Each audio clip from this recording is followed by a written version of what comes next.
اور اگر ہم چاہیں تو ان کی آنکھوں کو مٹا کر اندھا کر دیں، پھر یہ رستے کو دوڑیں تو کہاں سے دیکھ سکیں گے؟ اور اگر ہم چاہیں تو ان کی جگہ پر ان کی صورتیں بدل دیں، پھر وہاں سے وہ نہ آگے جا سکیں اور نہ پیچھے لوٹ سکیں۔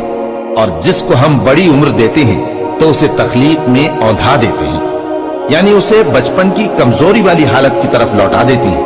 تو کیا یہ سمجھتے نہیں؟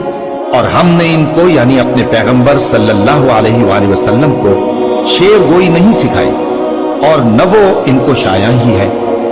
یہ تو محض نصیحت ہے اور صاف صاف قرآن ہے، تاکہ اس شخص کو جو زندہ ہو خبردار کرے اور کافروں پر بات پوری ہو جائے۔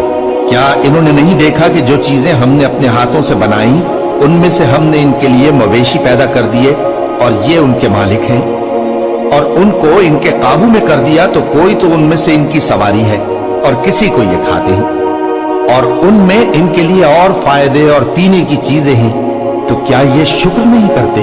اور انہوں نے اللہ کے سوا اور معبود بنا لیے ہیں کہ شاید ان سے ان کو مدد پہنچے، مگر وہ ان کی مدد کی ہرگز طاقت نہیں رکھتے، اور وہ ان کی فوج بنا کر حاضر کیے جائیں گے تو ان کی باتیں تمہیں غمناک نہ کر دیں۔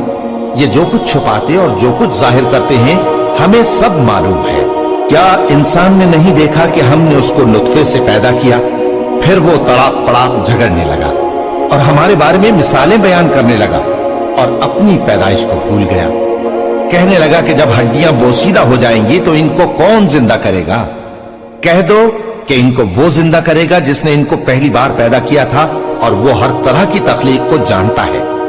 وہی جس نے تمہارے لیے سبز درخت سے آگ پیدا کی، پھر تم اس کی ٹہنیوں کو رگڑ کر ان سے آگ نکالتے ہو۔ بھلا جس نے آسمانوں اور زمین کو پیدا کیا، کیا وہ اس بات پر قادر نہیں کہ ان کو پھر ویسے ہی پیدا کر دے؟ کیوں نہیں؟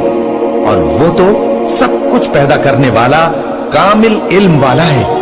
اس کی شان یہ ہے کہ جب وہ کسی چیز کا ارادہ کرتا ہے تو اس سے فرما دیتا ہے کہ ہو جا، تو وہ ہو جاتی ہے۔